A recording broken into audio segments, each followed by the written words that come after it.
Assalamualaikum warahmatullahi wabarakatuh. Balik lagi di channel YouTube MA Elbayan Manjenang. Nah, pada video kali ini kita akan membahas cara memilih jurusan untuk kuliah yang tepat dan benar itu seperti apa. Kita tanya langsung ya dengan guru BK MA Elbayan. Silahkan Ibu. Ya, terima kasih. Assalamualaikum warahmatullahi wabarakatuh. Perkenalkan, nama saya Yeni Kurniawati. Saya di sini sebagai guru bimbingan dan konseling di MA Elbayan. Baik Bu, saya mau tanya ya. Sebagai guru BK, salah satunya itu kan menangani bimbingan karir untuk siswa. Nah, peran Ibu bagaimana untuk mengarahkan siswa agar bisa memilih jurusan kuliah yang tepat untuk mereka? Beberapa siswa ini kan sekarang kemarin sudah melakukan pendaftaran SNMPTN dan sekarang sedang berlangsung SBMPTN. Sebelumnya setelah SNMPTN juga dengan SPAN PTKIN. Beberapa siswa memang mereka itu kadang masih banyak yang bingung jurusan apa yang ingin diambil. Jadi setelah konsultasi dengan saya di sini sebagai guru BK, kebanyakan saya tanya, kalau mereka nggak tahu saya sih ngambil jurusan apa ya Bu, misalnya itu dari IPA atau IPS atau bahasa, saya tanya ke mereka, kamu cita-citanya apa, kayak gitu. Paling enggak. Dan dari mereka juga kadang bingung juga, cita-cita saya nggak tahu saya cita-citanya apa, kayak gitu. Setelah itu saya tanya lagi lah, tujuan hidup kamu nantinya ingin menjadi apa, impian kamu itu ingin seperti apa, saya tanya seperti itu. Jadi pertanyaannya lebih mengerucut karena untuk beberapa sekolah kan mungkin melakukan tes bakat dan minat untuk mengetahui bakat atau minat mereka di bidang apa. Tapi untuk beberapa sekolah atau madrasah yang tidak bisa melakukan tes bakat dan minat karena mungkin berkurangnya sarana untuk itu, saya lebih banyak melakukan konseling. Jadi kalau bakat itu kan biasanya ada itu dari lahir, tapi kalau minat itu kan bisa dikembangkan. Jadi saya gali potensi mereka, minat kalian itu ingin menjadi apa, seperti itu. Nah, lalu bagaimana cara untuk mengetahui minat langkah apa yang harus diambil siswa? Oke, yang tadi saya bilang kalau di sini itu kan belum ada tes bakat dan minat ya. Tes psikologi untuk itu di sini masih belum ada. Jadi saya menggunakannya ya menggali bakat dan minat mereka, menggali potensi yang dimiliki anak-anak itu dengan melakukan konseling kayak gitu. Jadi anak yang datang ke ruang BK biasanya ingin, ya walaupun pertama pasti ingin menceritakan masalah yang dialami, terus mencurahkan hati mereka. Kemudian mulai saya tanya perjalanan hidup mereka dari awal, dari kecil. Jadi untuk itu kan tahu, oh hobinya dari kecil itu anak itu seperti ini, tapi mungkin terkendala karena mungkin sarana atau prasarananya kurang. Jadi pas udah SMP atau udah SMA atau MA itu anak potensi yang dia miliki itu jadi berhenti kayak gitu loh. Jadi melakukan konseling. Terakhir Bu, saya mau menanyakan tentang pasti setiap pemilihan jurusan di perkuliahan itu kan ada resikonya. Nah, untuk mengatasi resiko dari pemilihan jurusan itu bagaimana? Ya. Jadi yang pertama itu saya memberitahu ke anak-anak, ke siswa peluang kerja untuk jurusan itu apa. Misal ada nih yang datang ke meja saya terus tanya, Bu, saya ingin daftar kuliah kemana, saya tanya gitu, ke UGM. Kamu mau ambil apa? Mau ambil kehutanan? Nah saya tanya lagi, setelah kamu selesai kuliah ambil kehutanan, kira-kira kamu mau kerja di mana? Tetap di sini atau kamu merantau?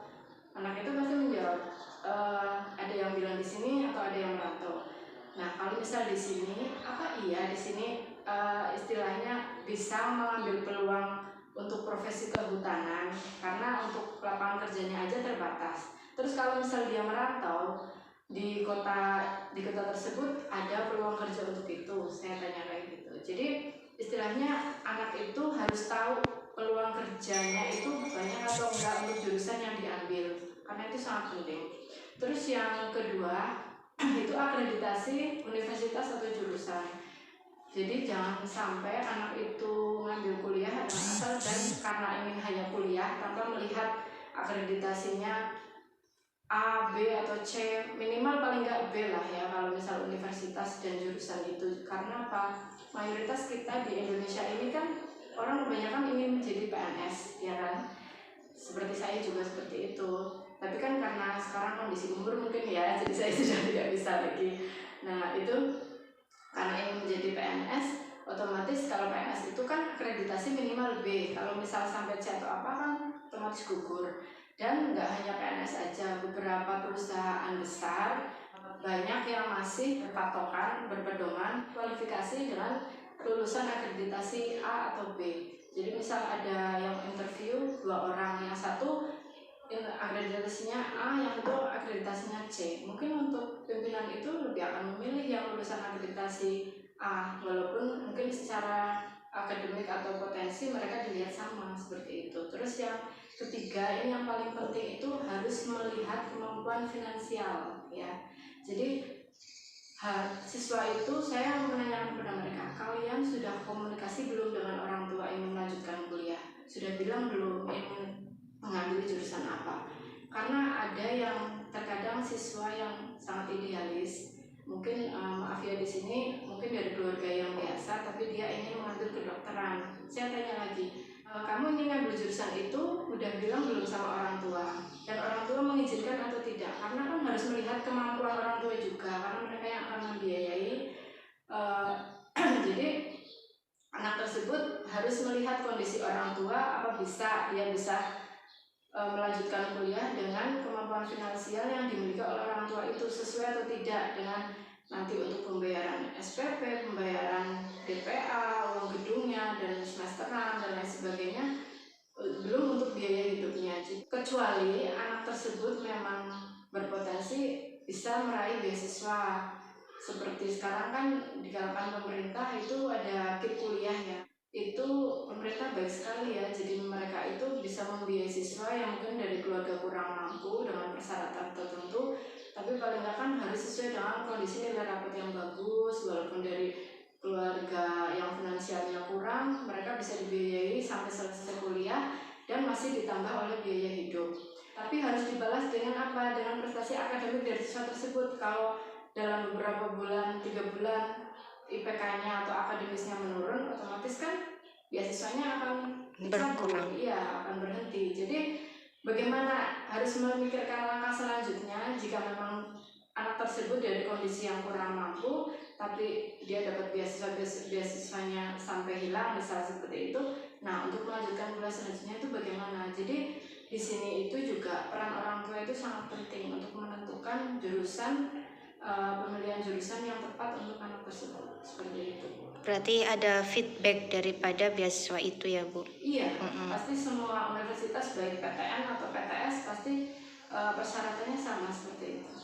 Nah, untuk yang terakhir, bisa Ibu memberikan kesimpulan tentang tips memilih jurusan kuliah yang tepat itu seperti apa? Iya, jadi tadi sudah saya sampaikan dari awal, untuk anak-anak, untuk para siswa yang ingin meneruskan kuliah dengan memilih jurusan yang tepat, tips-tips tadi semoga itu sangat bermanfaat. Jangan sampai patah semangat, menyerah karena mungkin merasa kurang mampu atau bagaimana. Masih banyak jalan. Kalau misal kalian nggak diterima dengan seperti kemarin SNPTN nggak lolos, masih ada SBMPTN, masih ada SBMPTN, atau masih ada jalur mandiri. Dan kalau misal nggak bisa di negeri juga bisa di sekolah swasta. Sekarang kan banyak juga sekolah swasta yang membuka program beasiswa, dan KIP kuliah juga dipakai juga di perguruan tinggi swasta, nggak hanya di PTN aja. Jadi masih banyak jalan, tetap semangat, tetap berusaha. Pokoknya untuk memilih jurusan yang tepat, sesuaikan dengan bakat dan minat kalian. Karena kalau sampai kalian salah milih jurusan, itu nanti akan buang waktu, buang tenaga, buang energi, buang biaya. Dan itu akan disesali di kemudian hari. Kenapa teman saya yang satu sekolah dia bisa sukses, kok saya tidak? Nah, mungkin karena itu salah satunya, kurang memilih jurusan yang tepat, seperti itu. Gitu. Oke, terima kasih Ibu. Oke, para penonton, semoga tips dari Ibu Yeni, guru BK MA Elbayan Majendang, bermanfaat untuk adik-adik semua. Sekian video kali ini. Wassalamualaikum warahmatullahi wabarakatuh.